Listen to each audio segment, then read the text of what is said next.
Hi friends, welcome back to my channel. నేను మీ అరుణ. ఈరోజు మన వీడియోలో 90 డేస్ వెయిట్ లాస్ ఛాలెంజ్లో డే 26కి అయితే వచ్చేసాము. డే 26లో ఏమేమి తినాలి, అవి ఏమేమి ఎట్లా ప్రిపేర్ చేసుకోవాలి, ఎంత క్వాంటిటీ తీసుకోవాలో మొత్తం ఫుల్ వీడియో అయితే అప్లోడ్ చేస్తాను. వీడియో ఎండ్ వరకు చూసేయండి, ఎక్కడ స్కిప్ చేయకుండా. చాలామంది ఎలా ఫాస్ట్గా వెయిట్ లాస్ అవ్వాలి అనుకుంటారు కదా, అలాంటి వాళ్ళకి ఇంటర్మీడియట్ ఫాస్టింగ్ అనేది చాలా బాగా హెల్ప్ అవుతుంది. 16 గంటల పాటు ఉపవాసం ఉండడం వల్ల మనకి 12 అవర్స్ కన్నా ఎక్కువ టైం ఉపవాసం ఉండడం వల్ల ఫ్యాట్ అనేది కరుగుతూ ఉండడం వల్ల ఈజీగా ఇంచ్ లాస్ అయితే జరుగుతుంది. వెయిట్ లాస్ కన్నా ఎక్కువ మనం ఇంచ్ లాస్ అయితే చూస్తాము. అదేం లేదండి, అన్నీ తింటాము, బట్ క్యాలరీ ఇంటేక్ అనేది రెడ్యూస్ చేసుకొని తీసుకుంటాం అనమాట. అంటే 4 ఇడ్లీ తినే దగ్గర 2 ఇడ్లీ, ఒక ఎక్కువ రైస్ తినే దగ్గర ఒక చిన్న కప్పు రైస్, ఇలా వితిన్ 8 అవర్స్లో మనం ప్రోటీన్ తీసుకోవాలి, ఫైబర్, కార్బోహైడ్రేట్స్, ప్రోబయోటిక్ అన్నీ తీసుకోవాలి. నేనైతే మార్నింగ్ డైలీ 10 o'clockకి పడుకొని మార్నింగ్ 6 o'clockకి లేస్తాను. లేచిన వెంటనే రెసిపీస్లోకి ఏమైనా నానబెట్టుకోవాల్సినవి ఉంటే అవి మార్నింగ్ లేచిన వెంటనే నానబెట్టేసుకుంటాను. ఈ విధంగా ఈరోజు 4 బాదం అయితే నానబెట్టేసుకున్నాను. అండ్ తర్వాత ఒక 30 to 40 minutes వర్కౌట్ చేసుకుంటాను. స్ట్రెంథనింగ్ వర్కౌట్ బాగా ఎక్కువ చేస్తాను. అండ్ కార్డియో, ఈ రెండు చేశాక ఒక 45 minutes చేశాక తర్వాత 2 glasses హాట్ వాటర్ అయితే తీసుకుంటాను. తీసుకున్న తర్వాత మన ఈటింగ్ విండో స్టార్ట్ అవుతుంది. 10 o'clock ఇలా నేను ఫస్ట్ డీటాక్సిఫై డ్రింక్ తీసుకుంటాం కదా. నిన్న ఆల్రెడీ మనం నానబెట్టుకున్న ధనియాలు, మెంతులు ఉన్నాయి కదా, వాటిని ఒక బౌల్లోకి తీసుకొని దాంతోపాటుగా ఒక కొంచెం వాటర్ యాడ్ చేసుకొని మంచిగా బాయిల్ చేసుకోండి. ఒక హాఫ్ లెమన్ స్క్వీజ్ చేసుకోండి అండ్ ఫిల్టర్ చేసుకొని ఒక చిన్న టీ కప్ నిండా తీసుకుంటే మన డీటాక్సిఫై డ్రింక్ అనేది కంప్లీట్ అయిపోయింది. ఇక్కడ మనం మెంతులు, ధనియాలు తీసుకోవడం వల్ల మెయిన్ యూజ్ ఏంటంటే డైట్ బర్న్ అవడానికి బాగా హెల్ప్ అవుతుంది, మెటబాలిజం ఇంప్రూవ్ అవుతుంది అండ్ అలాగే క్రేవింగ్స్ అనేది కంట్రోల్ అవుతాయి. యాక్చువల్లీ నార్మల్గానే క్రేవింగ్స్ చాలా ఎక్కువ ఉంటాయి కదా మనకి, డైట్లో ఉన్నప్పుడు మరీ ఎక్కువ ఉంటాయి. నాకైతే స్వీట్ క్రేవింగ్స్ చాలా ఉంటాయి, అవి కంట్రోల్ చేసుకుంటున్నాను చాలానే. అండ్ అలాగే లోపల గ్యాస్ ఏమైనా ఫామ్ అయినా, బ్లోటింగ్ ప్రాబ్లం ఉన్నా, ఏమున్నా సరే ఈ డీటాక్సిఫై డ్రింక్ తీసుకోవడం వల్ల మనకి రెడ్యూస్ అయిపోతూ ఉంటుంది. సో డీటాక్సిఫై డ్రింక్ తీసుకున్న హాఫ్ అన్ అవర్ కానీ 1 hour కానీ గ్యాప్ ఇచ్చి మనం బ్రేక్ఫాస్ట్ తీసుకోవాలి. ఈరోజు బ్రేక్ఫాస్ట్లోకి ఒక హెల్తీ స్మూతీ అయితే ఇచ్చారు. ఈ స్మూతీ కోసం ఒక చిన్న బౌల్ తీసుకొని ముందుగా ఒక 10 minutes ముందు 2 tablespoons ఓట్స్ వేసుకొని కొంచెం వాటర్ యాడ్ చేసి ఒక 10 నిమిషాలు అలా పక్కన ఉంచేయండి. మీ దగ్గర ఓట్స్ అవైలబుల్గా లేకపోతే కనుక సబ్జా గింజలు కానీ, చియా సీడ్స్ కానీ తీసుకొని కూడా బిఫోర్ నైట్ సోక్ చేసి పెట్టుకోండి. ఓట్స్ బదులుగా ఓట్స్ ఉంటే ఓట్స్ తీసుకోండి, మంచిది. ఇవి మంచిగా నానతాయి కదా. ఈ లోపు కావాల్సిన ఫ్రూట్స్ కట్ చేసుకుందాము. హాఫ్ బనానా కావాలి, హాఫ్ యాపిల్ కావాలి. ఇన్ కేస్ యాపిల్ లేకపోతే డ్రాగన్ ఫ్రూట్ తీసుకోండి. డ్రాగన్ ఫ్రూట్ కూడా లేకపోతే 4 strawberries తీసుకోండి. ఈ 3 ఫ్రూట్స్లో ఏదైనా తీసుకోవచ్చు, యాపిల్ కానీ, డ్రాగన్ కానీ, 4 strawberries కానీ. ఇలా తీసుకున్నాక వీటితో పాటు చిన్న చిన్న ముక్కలుగా కట్ చేసుకొని ఫ్రూట్ జార్లో వేసుకొని దీంతో పాటుగా నానబెట్టి పెట్టుకున్న ఓట్స్ అండ్ ఒక 200 ml మిల్క్ వేసుకోండి. ఫుల్ క్రీమ్ మిల్క్ అయితే 100 ml వేసుకొని 100 ml వాటర్ తీసుకోండి. నేను ఇక్కడ 100 ml మిల్క్ తీసుకున్నాను, 100 ml వాటర్ తీసుకున్నాను అండ్ సోక్ చేసి పెట్టుకున్న బాదం కూడా తీసుకొని మంచిగా స్మూతీలా చేసుకున్నాను. ఇది ఒక గ్లాస్ నిండా స్మూతీ తీసుకుంటే మంచి ఫైబర్ ఉంటుంది, ప్రోటీన్ ఉంది అండ్ గుడ్ ఫ్యాట్స్ ఉన్నాయి. బాదం వేసుకున్నాం కాబట్టి స్వీట్నెస్ కోసం బనానా తీసుకున్నాము అండ్ మంచి ఫైబర్, యాపిల్లో ఫైబర్ ఉంటుంది, అలాగే ఓట్స్లో కూడా ఉంటుంది కదా. ఇదండి మన హెల్తీ స్మూతీ. ఇదైతే డే అంతా మన స్టమక్ ఫుల్గా ఉంచుతుంది అండ్ ఆకలి అవ్వకుండా క్రేవింగ్స్ని కంట్రోల్ చేసి మనకి మంచిగా హెల్ప్ అవుతుంది అనమాట. బ్రేక్ఫాస్ట్ తీసుకున్న 1 hour గ్యాప్ ఇచ్చి మిడ్ మార్నింగ్ స్నాక్ మీరు ఆకలి అయితేనే తీసుకోండి. అండ్ ఈరోజు స్నాక్ కూడా ఏమి ఇవ్వలేదు. టీ, కాఫీ తీసుకోవాలి అనుకునే వాళ్ళు తీసుకోవచ్చు. దాంతోపాటు green tea, black coffee, black tea ఏదైనా తీసుకోవచ్చు. అన్నీ కూడా వితౌట్ షుగర్. నేను ఇక్కడ హెర్బల్ టీ తీసుకున్నాను, అది కూడా వితౌట్ షుగరే తీసుకున్నాను. మీకు నచ్చితేనే తీసుకోండి. స్నాక్ అయితే ఏమీ లేదు, ఎందుకంటే మార్నింగ్ ఒక హెల్తీ స్మూతీ తీసుకున్నాం కదా. స్నాక్ కంప్లీట్ అయిపోయిన తర్వాత ఒక 2 hours గ్యాప్ ఇచ్చి 2 o'clock ఇలా ఆఫ్టర్నూన్ లంచ్ తీసుకోవాలి. ఆఫ్టర్నూన్ లంచ్లోకి జొన్న రొట్టె అయితే ఇచ్చారు. చిన్నవైతే 2 జొన్న రొట్టెలు తీసుకోండి, పెద్దదంటే 1 తీసుకోండి, సరిపోతుంది. ఇక్కడ నేను జొన్న రొట్టె కోసం 30 to 40 grams పిండి తీసుకొని మీకోసం అయితే కనుక 30 to 40 grams తీసుకోండి, సరిపోతుంది. ఇక్కడ నేను పాప కోసం కూడా చేస్తున్నాను కాబట్టి కొంచెం ఎక్కువ తీసుకున్నాను. అండ్ హాట్ వాటర్ వేసుకొని మంచిగా కొంచెం సాల్ట్ వేసి ఒక 10 నిమిషాలు అలా ఉంచి ఇలా చపాతీ ముద్దలు అయితే చేసుకున్నాను.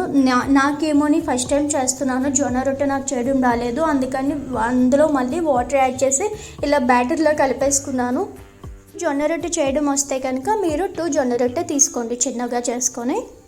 ఈ బ్యాటర్ని ఇప్పుడు చిన్నగా 2 గరిటెలతో వేసుకున్నాను. నాకు ఇలా దోశలాగా వచ్చింది కదా, నేను ఇవే తీసుకున్నాను. జొన్న రొట్టె కూడా రెడీ అయిపోయింది కదా. ఇప్పుడు మనకి వంకాయ టమాటో కర్రీ కానీ, బెండకాయ టమాటో కర్రీ కానీ, దొండకాయ టమాటో కర్రీ కానీ, మీకు ఈ 3 వెజిటేబుల్స్లో ఏది అవైలబుల్గా ఉంటుంది తీసుకోండి. నాకు ఇక్కడ బెండకాయలు అవైలబుల్గా ఉంది కాబట్టి బెండకాయ కర్రీ తీసుకుంటున్నాను. ఇక్కడ బెండకాయ కర్రీ కోసం ప్యాన్ పెట్టి అందులో కొంచెం ఆయిల్ వేసి, ఆయిల్లో కట్ చేసి పెట్టుకున్న బెండకాయ ముక్కలు వేసి ఒక 4 to 5 minutes పాటు మీడియం ఫ్లేమ్లో మంచిగా ఫ్రై చేసుకున్నాను. ఇప్పుడు వీటిని ఒక ప్లేట్లోకి తీసేసుకొని జస్ట్ లిటిల్ బిట్ ఆయిల్ వేసి అందులో కొంచెం జీలకర్ర, ఒక పచ్చిమిరపకాయలు, కట్ చేసి పెట్టుకున్న ఉల్లిపాయ ముక్కలు వేసుకుని లైట్ గోల్డెన్ బ్రౌన్ కలర్ వచ్చేంత వరకు వేయించుకోవాలి. ఈ విధంగా వేయించుకున్న తర్వాత 3 టమోటాలు తీసుకొని టమాటా ప్యూరీ చేసుకొని ఆ టమాటా ప్యూరీని ఇందులో యాడ్ చేసుకొని మంచిగా ఫ్రై చేసుకోండి. ఈ విధంగా మంచిగా కుక్ అయిన తర్వాత ఇప్పుడు ఇందులోకి కొంచెం పసుపు, కొంచెం కారం, కొంచెం ఉప్పు కూడా వేసుకొని మంచిగా కలిపి ఒక 2 minutes అలా వదిలేయండి. ఇప్పుడు ఈ విధంగా మంచిగా 2 minutes వదిలేసిన తర్వాత మనం ఫ్రై చేసి పెట్టుకున్న బెండకాయలు ఉన్నాయి కదా, వాటిని కూడా ఇందులో యాడ్ చేసి మరొకసారి మంచిగా కలిపి మూత పెట్టి ఒక 2 minutes అలా వదిలేయండి మీడియం ఫ్లేమ్లో.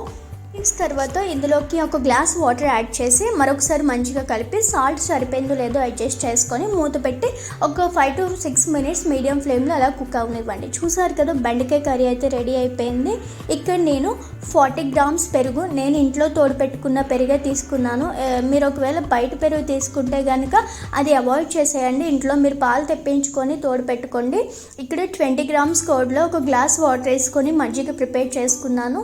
అండ్ అదే తెచ్చుకున్న పాలల్లో కొంచెం ఎక్స్ట్రా వాటర్ యాడ్ చేసి కానీ, లేదంటే పాల మీద ఉన్న మేగడ తీసేసి మనం తోడు పెట్టుకుంటే మనకి నార్మల్ పెరుగు అనేది తయారవుతుంది అనమాట. దాన్ని మీరు తీసుకుంటే సరిపోతుంది. బెండకాయ కర్రీ కూడా ఒక 100 grams తీసేసుకున్నాను. అండ్ ఈ మెజరింగ్ స్కేల్ మీకు కావాలి అంటే లింక్ కింద డిస్క్రిప్షన్లో ఇచ్చేస్తున్నాను, మీరు కూడా బై చేసేసుకోండి. చూసారు కదా, 2 రాగి దోశ అండ్ 100 grams కర్రీ, ఒక హాఫ్ కీరా అండ్ చిన్న కప్పు మజ్జిగ, చిన్న గ్లాస్ మజ్జిగ, 20 grams కర్డ్లో వాటర్ వేసుకొని మజ్జిగ. ఇది మన ఆఫ్టర్నూన్ లంచ్. ఫస్ట్ మనం సలాడ్ తినాలి కదా, సలాడ్ తిన్న తర్వాత ప్రోటీన్, తర్వాత రిమైనింగ్ తినాలి. సో ఇదండి ఆఫ్టర్నూన్ లంచ్. మంచిగా ఫుల్గా ఇచ్చారు కదా, ప్రోబయోటిక్ ఉంది, ఫైబర్ ఉంది, వెజిటబుల్స్ ఉన్నాయి, వాటర్ కంటెంట్ ఉంటుంది వెజిటబుల్లో. నెక్స్ట్ జొన్న రొట్టె చాలా మంచిది, మనందరికీ తెలుసు కదా. ఇంకా లంచ్ కూడా కంప్లీట్ అయిపోయిన తర్వాత 2 hours గ్యాప్ ఇచ్చి ఈవినింగ్ స్నాక్ అయితే తీసుకోవాలి. ఈవినింగ్ స్నాక్లోకి ఈరోజు ఒక మంచి స్నాక్ ఇచ్చారు. టీ, కాఫీ తీసుకోవాలి అనుకున్న వాళ్ళు తీసుకోవచ్చు. Green tea, green coffee, black tea ఎవరికి ఇష్టం వచ్చినట్లు వాళ్ళు తీసుకోండి. దాంతోపాటుగా ఒక 2 మేరీగోల్డ్ బిస్కెట్స్ తీసుకోండి. ఇక్కడ నేను న్యూట్రీ చాయిస్ బిస్కెట్స్ ఉంటాయి కదా, డైజెస్టివ్ బిస్కెట్స్, అవి తీసుకున్నాను. మీరు మేరీగోల్డ్ బిస్కెట్స్ ఉంటే తీసుకోండి, లేదంటే ఇవి కూడా తీసుకోవచ్చు. ఇలా కాఫీ తాగే వాళ్ళు కాఫీతో పాటు 2 బిస్కెట్స్ తీసుకోండి, లేదు అంటే బిస్కెట్స్ అంతా తీసుకోండి, సరిపోతుంది. ఈవినింగ్ స్నాక్ కూడా కంప్లీట్ అయిపోయాక నైట్ డిన్నర్లోకి సోయా చంక్స్ వెజిటబుల్ సలాడ్ అయితే ఇచ్చారు. దానికోసం ఫస్ట్ 50 grams సోయా చంక్స్ తీసుకోండి. మీకోసం అంగా అయితే 50 grams తీసుకోండి. ఇంకా ఫ్యామిలీలో వాళ్ళ కోసం అయితే ఇంకా ఎక్కువ తీసుకోండి. ఇలా తీసుకున్న వాటిని హాట్ వాటర్లో వేసి ఒక 5 minutes అలా వదిలేయండి. ఇప్పుడు రిమైనింగ్ వెజిటబుల్స్ కట్ చేసుకుందాము. Carrot, beans, peas, onions, corn ఇవన్నీ వెజిటబుల్స్ కట్ చేసుకొని రెడీగా పెట్టుకోండి. అండ్ సోయా చంక్స్ కూడా మనకి నానిపోయినాయి కదా, ఈలోపు ప్యాన్లో కొంచెం లిటిల్ బిట్ ఆయిల్ వేసి అందులో కొంచెం జీలకర్ర వేసి కట్ చేసి పెట్టుకున్న అన్ని వెజెస్ యాడ్ చేసుకొని ఒక 2 minutes హై ఫ్లేమ్లో మంచిగా ఫ్రై చేసుకోండి. వెజెస్ అన్నీ మంచిగా ఫ్రై అయ్యి ఒక 50% కుక్ అయ్యాక మనం ఆల్రెడీ సోక్ చేసి పెట్టుకున్న మిల్ మేకర్ని, అదే సోయా చంక్స్ని వేసుకొని మరొకసారి 2 minutes మంచిగా ఫ్రై చేసిన తర్వాత ఇప్పుడు ఇందులోకి మసాలా అండ్ చిల్లీ ఫ్లేక్స్ ఉంటాయి కదా అవి, అండ్ కొంచెం సాల్ట్ యాడ్ చేసుకోండి. మీరు కావాలి అంటే కారం యాడ్ చేసుకోవచ్చు, పసుపు కూడా యాడ్ చేసుకోవచ్చు, మీ ఇష్టం. ఇలా అన్నీ తీసుకున్నాక మంచిగా ఒక 1 minute అలా ఫ్రై చేసి ఇందులో కొంచెం లెమన్ స్క్వీజ్ చేసుకుంటే మనకి నైట్ డిన్నర్కి సోయా చంక్స్ వెజిటబుల్ సలాడ్ అయితే రెడీ అయిపోయింది. ఈ మిల్ మేకర్లో ఎక్కువ ప్రోటీన్ ఉంటుంది, ఎక్కువ ఫైబర్ ఉంటుంది, మజిల్ రిపేర్కి బాగా హెల్ప్ అవుతుంది, జిమ్మర్స్కి కూడా మంచి ప్రోటీన్ ఫుడ్ అనమాట. ఈ వెయింగ్ మిషన్ మీకు ఎవరికైనా కావాలి అంటే కింద డిస్క్రిప్షన్లో లింక్ ఇచ్చేస్తున్నాను, బై చేసేసుకోండి. ఇదండి డే 27 డైట్ ప్లాన్. ఆకలి అనిపించదు, ఎందుకంటే ఇందులో ప్రోటీన్ ఎక్కువగా ఉంటుంది, ఫైబర్ ఎక్కువగా ఉంటుంది కాబట్టి ఎక్కువ టైం మనకి ఫుల్గా అనిపిస్తుంది, ఆకలి అనిపించదు. నా వీడియో మీకు బాగా హెల్ప్ అవుతుందని అనుకుంటున్నాను. నా వీడియోస్ ఫాలో అవుతున్న వాళ్ళు కింద నాకు ప్రతిరోజు కామెంట్ చేయండి, ఎందుకంటే నేను ఏదో ఒక హోప్ ఉంటేనే కదా నేను ఓకే నా వీడియో ఒక్కలైనా చేస్తున్నారు అన్న ఫీలింగ్ నాకు ఉంటే నేను ఇంకా మంచిగా చేయడానికి నాకు హెల్ప్ అవుతుందన్నమాట. సో ఇంకా ఎవరైనా మీ ఫ్రెండ్స్ ఉంటే వాళ్ళకి కూడా షేర్ చేసేయండి. మరెన్నో వీడియోస్ కోసం నా ఛానల్ని సబ్స్క్రైబ్ చేసేసుకోండి. Thank you for watching.